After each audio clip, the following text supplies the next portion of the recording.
Hello, मैं प्रवर कटारिया हूँ। मैंने जेई 2021 फेब्रवरी अटेम्प्ट में 100 परसेंटाइल हासिल किया है। मैंने और भी कुछ एग्जाम्स डाले हैं, जैसे मैथ्स ओलम्पियाड, KVPY, NTSC आदि।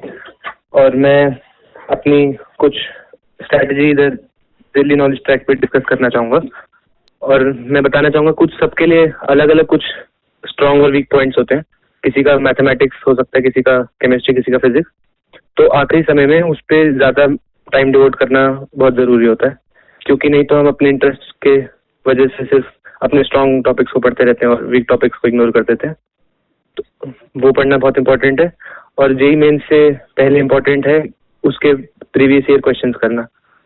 वो क्योंकि आप जान जाएंगे कि वो आपसे कैसा आंसर चाहता है, मतलब क्या पूछ सकता है, कहाँ तक पूछ सकता है, और मतलब वो कैसा आपसे आंसर निकलवाना चाहता है, ताकि आप थोड़ा फ्लुएंट हो जाए, मतलब कि जेई के पेपर करते करते, और आपको पैनिक ना फील हो जब आप असली पेपर देने जाए।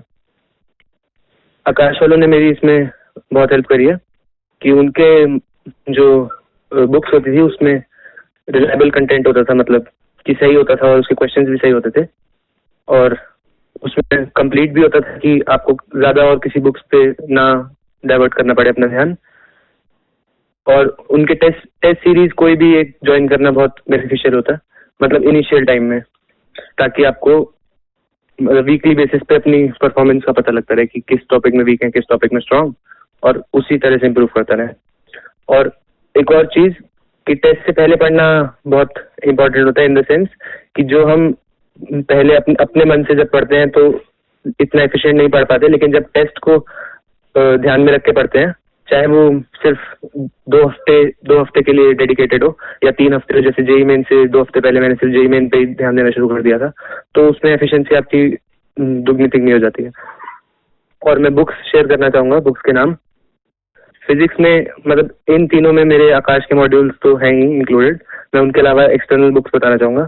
फिजिक्स में जैसे ऑलमोस्ट सभी जानते हैं, HC वर्मा करके एक बुक आती है, उसके कंसेप्ट बहुत अच्छे लिखे गए हैं।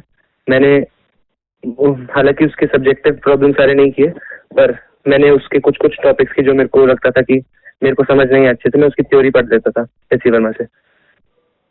फिर फिजिक्स में वॉल्यूम 1 वॉल्यूम 2 मतलब वो कंप्लीट है, HC वर्मा सफिशिएंट है।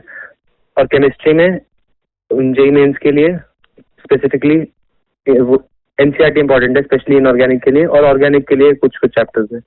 फिजिकल के लिए भी मैंने पढ़ी थी वो, मतलब लेकिन जब हमारे क्लास में चल रहा था तब उसी के साथ साथ पढ़ी थी, ऐसे जेई मेन से पहले नहीं पढ़ी थी जस्ट। और केमिस्ट्री में कुछ और टॉपिक्स हैं जो कि मतलब बहुत इंपॉर्टेंट है जेई मेन के लिए, जिससे हर बार क्वेश्चन आता है, ऐसा बोलते थे, और इस बार भी आया था मेरी शिफ्ट में तो कम से कम, जो कि बायोमोलिक्यूल्स, पॉलीमर्स और केमिस्ट्री इन एवरीडे लाइफ। मतलब ये मैं इनको अब मेरे को तो इजी नहीं लगे थे, पर ये वैसे हैं कि मतलब अगर आपके पास कोई पहले बैकग्राउंड नॉलेज ना हो खास, तब भी आप इनको जल्दी से कर सकते हैं। पर इन्हें याद करने का ज़्यादा होता है, तो आप कुछ टूल भी यूज़ कर सकते हैं, जैसे एक ऐप आता है फ्लैश कार्ड, एंकी फ्लैश कार्ड करके, तो वो रेगुलर आप बार बार जब उसको देखेंगे तो आपको याद हो जाएगा। तो आपको मतलब स्पेस टाइम में आपको बार बार फ्लैश करेगा वो वही इंफॉर्मेशन, तो आपको वो जल्द याद करने में हेल्प कर सकता है।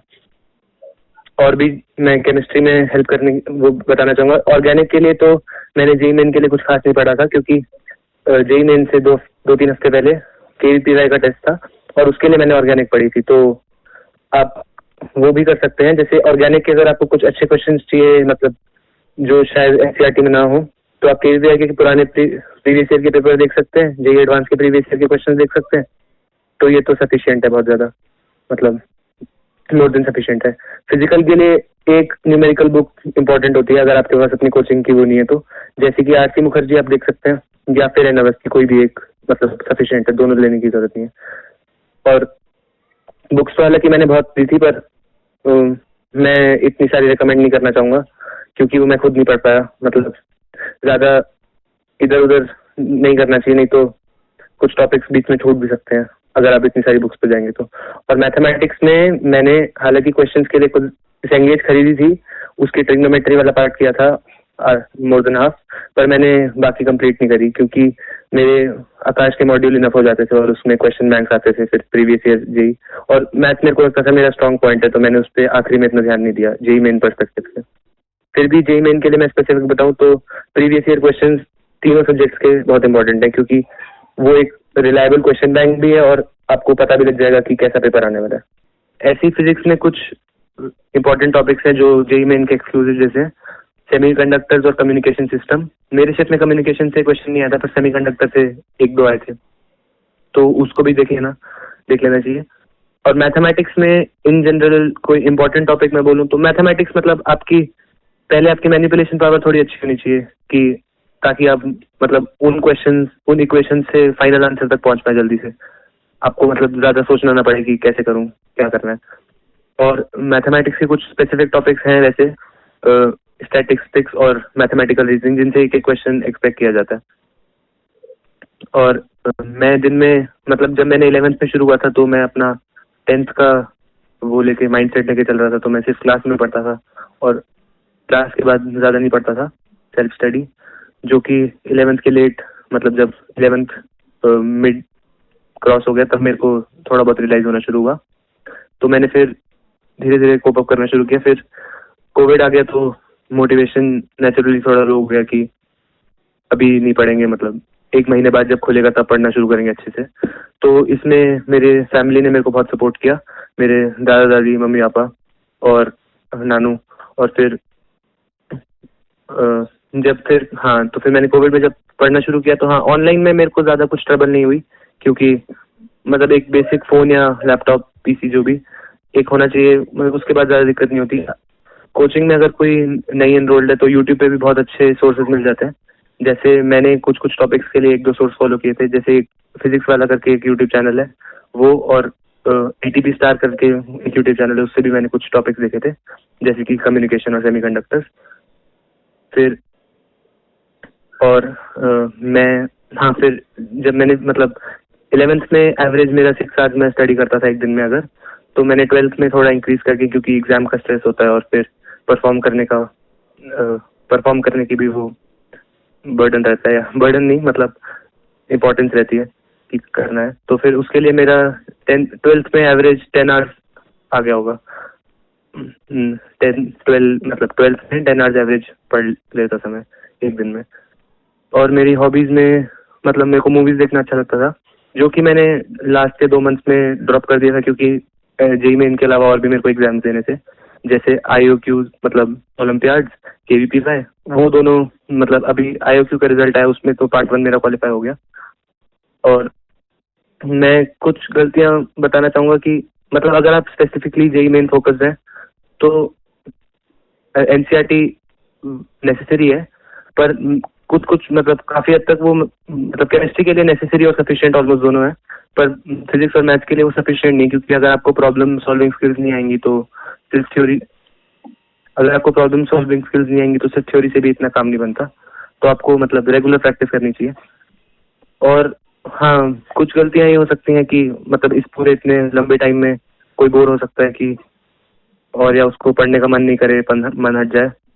तो मैं तो मतलब अपने पीयर ग्रुप्स की वजह से भी बहुत मोटिवेटेड हुआ था, क्योंकि जब आसपास पढ़ने वाले होते हैं, मतलब आकाश में मेरे जो फ्रेंड्स थे वो पढ़ाई में बहुत अच्छे थे और मतलब पढ़ने वाले थे, तो उनकी वजह से भी मैं मोटिवेटेड रहा था। तो मतलब मैं कभी मेरी पढ़ाई ऐसे कम्प्लीटली अबैंडन नहीं हुई कि मैं छोड़ के बैठ गया। कभी कभी होता है कि कुछ दिन अप्स एंड डाउन्स रहता है। हाँ, अगर कोई कोचिंग में एनरोल नहीं है तो आपको रेगुलर क्वेश्चन अटेम्प्ट करते रहना चाहिए, क्योंकि आपका वो एक बस मतलब लोअर पॉइंट हो सकता है कि आप क्वेश्चन इतने प्रैक्टिस ना कर पाए, तो उसके लिए आपको कोई एक अच्छी बुक्स ढूंढ लेनी चाहिए ताकि आपकी प्रैक्टिस कंसिस्टेंट रहे पूरे थ्रू आउट। और सोर्सेज तो अवेलेबल हैं ही, जैसे मैंने आपको नाम बताया था यूट्यूब। और फिर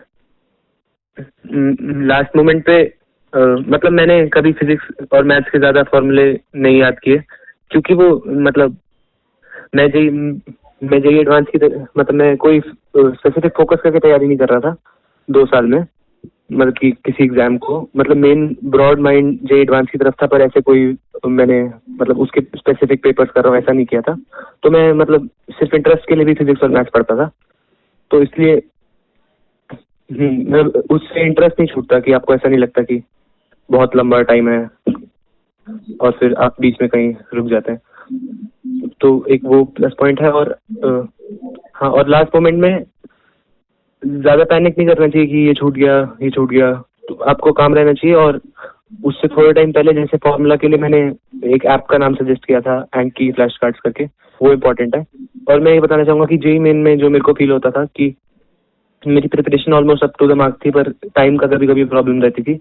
तो मैंने अपने मॉक टेस्ट को कम टाइम में अटेम्प्ट करने की कोशिश करी, तो मेरा फाइनल पेपर भी जल्दी अटेम्प्ट हो गया था, जो फाइनल मॉक टेस्ट में होता है। क्योंकि अगर आप जल्दी अटेम्प्ट कर लेते हैं, मतलब अगर आपकी स्पीड ज़्यादा है तो अपनी एक्यूरेसी इंप्रूव कर सकते हैं बाद में रिवाइज करके, तो वो भी एक प्लस पॉइंट होता है। और फिर कोई पैनिक सिचुएशन में भी आप कोप अप कर लेते हैं क्योंकि आपके पास स्पेयर टाइम होता है। मेरी एग्जामिनेशन अटेम्प्टिंग स्ट्रैटेजी थोड़ी वियर्ड सी थी। बिल्कुल 2 साल जब हमारा ऑफलाइन टेस्ट करवाते थे 11th में, तब तो मैं बहुत जल्दी जंप करता था सेक्शंस के अक्रॉस और क्वेश्चंस के अक्रॉस। पर जब ऑनलाइन मोड शुरू हुआ तब मैंने धीरे धीरे आदत डाली एक एक सेक्शन को एक एक टाइम में करने के लिए। पर फिर भी मैं मिनिमम 1-2 बार तो जंप करता था। कोई क्वेश्चन अटकने लग जाए तो जल्दी जंप कर लेता था, ताकि मतलब उस पर ना टाइम वेस्ट हो, ना फिर ना कॉन्फिडेंस डाउन हो। और मतलब एग्जामिनेशन में सबसे इम्पोर्टेंट ये होता है कि पैनिक नहीं होना, क्योंकि मेरे को भी एग्जाम के बीच में लगा था कि या 1-2 क्वेश्चन मतलब ये अटक गए। मतलब एक साथ जब क्वेश्चन अटकने लगते हैं तब थोड़ी घबराहट सी हो जाती है। तो उसके लिए मतलब एग्जामिनेशन में 1 मिनट रुक के सोचना होता है कि अपने प्लस पॉइंट्स देखने होते हैं कि कितना कर लिया, और फिर देखना होता है कि कितना मतलब और क्या क्या कर सकता हूँ, अभी पैनिक होने से कोई फायदा नहीं है, ऐसा सोचना होता है। तो 1 मिनट रुक के आप ब्रीदिंग कर सकते हैं, ऐसा कुछ। मैं ये बताना चाहूंगा कि कंप्यूटर बेस्ड टेस्ट को कैसे कोप अप किया जाए, क्योंकि अगर किसी को आदत नहीं है तो उसके लिए मुश्किल हो सकता है। तो आखिरी के कुछ मॉक टेस्ट जेईई मेन से पहले आपको कंप्यूटर पे देने की कोशिश करनी चाहिए। मैंने केवीपीवाई भी दिया था और उसके भी मॉक टेस्ट दिया था, तो मतलब वो भी ऑनलाइन बेसिस पे ही था, तो बिल्कुल सेम पैटर्न होता है। तो उससे आपको प्रैक्टिस हो सकती है। और आपके जो अगर इंस्टीट्यूट्स के मॉक टेस्ट हो तो आप वो कर लीजिए, नहीं तो ऑनलाइन भी अवेलेबल होते हैं मॉक टेस्ट कुछ कुछ साइट्स के, आप उस पर एक बार ट्राई कर लीजिए। वो इम्पोर्टेंट होंगे, क्योंकि कंप्यूटर पे थोड़ा मतलब कंप्यूटर पे फ्लुएंट होना जरूरी है, नहीं तो मतलब उस टाइम आपको पैनिक हो सकता है। और अगर आपके पास कंप्यूटर नहीं भी है तब भी आप बिल्कुल चिंता मत करिए। वो कंप्यूटर मतलब ऐसा कुछ नहीं है कि आपसे नहीं होगा, कोई रॉकेट साइंस नहीं है। आप बस, और इसलिए आपको थोड़ा हमेशा टाइम स्पेयर रख के करना चाहिए ताकि पैनिक कम से कम क्रिएट हो। मैंने जैसे अपने जब मैंने मॉक टेस्ट दिए थे तो मैं सोचता था, मतलब मैं कोशिश करता था कि मेरे 2 आवर्स 30 मिनट्स में पेपर कंप्लीट हो जाए, ताकि 30 मिनट्स रिवाइज के लिए रहें। और असली पेपर में अगर 30 मिनट्स में कुछ मतलब हो सकता है मेरी गाड़ी पंचर हो जाए या फिर कुछ भी लेट पहुंचूं सेंटर पे, तो उस वजह से भी थोड़ा स्पेयर टाइम रहे ताकि मेरे को पैनिक कम हो जाए। तो मैंने असली पेपर भी 2 आवर्स 20 मिनट 2 आवर्स 15 मिनट्स में कंप्लीट कर लिया था। और मैंने आखिरी के 30-40 मिनट्स रिवाइज करने की कोशिश करी थी। उसमें मेरे को 1-2 गलतियां भी पता लगी थी, जिससे मैं थोड़ा और नर्वस हो गया था कि और भी बहुत सारी गलतियां हो सकती हैं, लेकिन नहीं निकली फॉर्चुनेटली। तो मैंने पहले पेपर के दौरान पहले फिजिक्स अटेम्प्ट करी थी 10 क्वेश्चंस।